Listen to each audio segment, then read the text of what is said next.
Hola, ¿qué tal? Soy César Godínez y vamos a comenzar.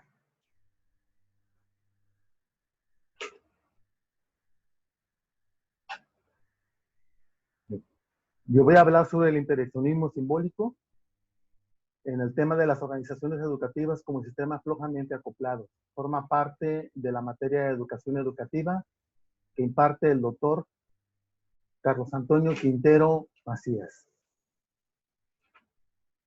Antes de adentrar directamente al tema, vamos a hablar de algunas generalidades que es importante que conozcamos para poder ubicar el contexto de lo que vamos a hablar.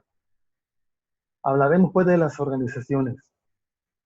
Una organización es una empresa, es un ente con una función administrativa que comprende la organización, estructuración e integración de unidades orgánicas y de recursos, los cuales son materiales, financieros, humanos y tecnológicos, así como el establecimiento de sus atribuciones y las relaciones entre estos. Estas definiciones fueron tomados de Stoner, Freeman y Gilbert de un libro de 1995 que habla sobre la administración. De la cantidad enorme que hay de organizaciones dedicadas a muchas cosas, las vamos a agrupar en dos partes, nada más. Las organizaciones productivas o de la transformación, y que estos son productos tangibles, y las organizaciones de servicios. Hay una diferencia que vamos a establecer. No es más que hablar del proceso que tienen todos en una transformación, que se conoce como input, process y output, que no es otra cosa más que insumos, proceso y productos, que es igual a materia prima, la transformación de esa materia prima, y al final tenemos un producto terminado. De las organizaciones de servicios, estos producen o terminan productos intangibles. De estas organizaciones, son aquellas que tienen por función brindar una actividad que las personas necesitan para la satisfacción de sus necesidades, las cuales tienen un costo siempre y cuando sea un organismo privado. Pero si es un organismo público, el costo es diferente. Es el servicio social constitucional que nos pide el gobierno por la educación que nos dio. El producto que ofrecen es intangible y es siempre se cuenta con toda una red de personal y equipamiento que permite cumplir con los objetivos. Igual que las anteriores, también tenemos los insumos, procesos y productos. En este caso son diferentes porque hablamos de personas. El insumo o materia prima son los estudiantes. El proceso, nos referimos al proceso de enseñanza-aprendizaje que casi siempre se da en las aulas. Y casi siempre porque existe las instituciones que tienen sistema dual que mandan a las empresas a aprender, y al final también está que los alumnos o los estudiantes se van a hacer sus prácticas profesionales que también son fuera del aula. Pero el producto final tiene que ser el mismo, un egresado ético y socialmente responsable. Como ya vimos, todas las organizaciones están acopladas mediante vínculos densos y estrechos. Para este caso se propone que a menudo se vinculan de una forma laxa, es decir, floja o relajada, y en forma reiterada, es decir, repetitiva. Las organizaciones educativas, las que vamos a tomar como ejemplo, se argumenta que el concepto de acoplamiento flojo incorpora un sorprendente número de diferentes puntos de vista acerca de las organizaciones. Muchas personas relacionadas con la educación han expresado insatisfacción respecto a las ideas predominantes acerca de las herramientas organizacionales suministradas por los teóricos de la organización y que quieren encajarlas tácitamente en las organizaciones de enseñanza. En este sentido, las organizaciones hacen lo que hacen debido a los planes que realizan para alcanzar los objetivos.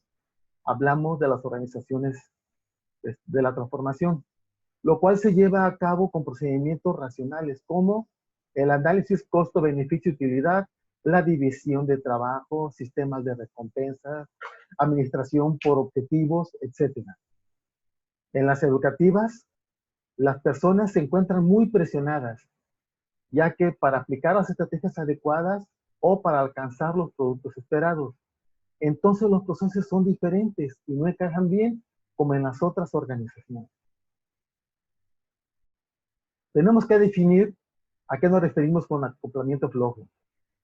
Esta frase La maneja el autor, en la cual intenta transmitir las imágenes de que los acontecimientos de acoplamiento dan respuestas, pero que cada uno conserva también su propia identidad. Esto puede quedar plasmado o explicado muy bien en el siguiente ejemplo. Para este ejemplo vamos a recurrir a cualquier institución de educación media o superior, que es donde fácilmente se puede percibir. Puede ocurrir que el cargo de preceptor grupal, que no es más que un asesor de grupos, esté acoplado débilmente al cargo del director. La imagen que dan es que el preceptor y el director de alguna manera se adjuntan, es decir, se acompañan, pero cada uno mantiene su identidad y separación, y que su fijación puede ser limitada, poco frecuente, débil en su afectación mutua, sin importancia y de respuesta lenta. Cada una de estas connotaciones se transmitirá que el calificativo flojo se le adjunta la palabra acoplamiento. Entonces, de esa manera tenemos la frase acoplamiento flojo. Ahora bien, ¿qué es lo que más se pide que se acoplen? ¿Dónde se da este acoplamiento más frecuentemente? En un principio, los dos mecanismos de acoplamiento que frecuentemente se examinan son el núcleo técnico y la autoridad a cargo. ¿Qué es el núcleo técnico? Es el que está representado por las áreas tecnológicas y que algunas veces también hay personas en este lugar. En el caso de la autoridad como mecanismo de acoplamiento, los elementos incluyen puestos, oficinas, responsabilidades, oportunidades, recompensas y sanciones. Y es precisamente el acoplamiento entre otros elementos el que presumiblemente mantiene unida a la organización. Entonces, el acoplamiento de la autoridad es muy importante para mantener una organización unida. Pero ninguno de estos dos mecanismos de acoplamiento es sobresaliente en una organización educativa en Estados Unidos. Entonces, ¿qué es lo que hace que una organización educativa se mantenga unida en Estados Unidos? Bueno, posiblemente sea una dependencia de tener el trabajo y otra posiblemente sea una dependencia económica, que necesitan trabajar. Entonces, mantienen solamente una relación de afecto, no de acoplamiento. Ahora bien, ¿de qué sirve que podamos determinar que hay un acoplamiento flojo en alguna institución educativa? Hay muchas funciones que hay en una organización. En este caso, cada departamento puede tener en sí misma un acoplamiento flojo. El acoplamiento básico de Glassman, de su libro de 1973, es que el acoplamiento flojo permite la permanencia de algunas partes de la organización. Esto disminuye la probabilidad de que las organizaciones puedan responder a los pequeños cambios producidos por el ambiente. ¿A qué nos referimos? Vamos a poner un ejemplo.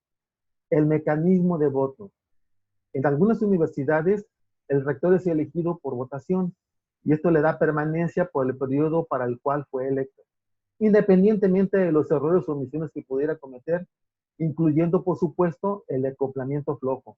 No va a ser removido, al menos que él quiera ser removido. Y aún así, debe de permear, debe tener antes una buena justificación para hacerlo, y que debe estar en los estatutos para que lo pueda hacer, o en la ley orgánica cuando menos.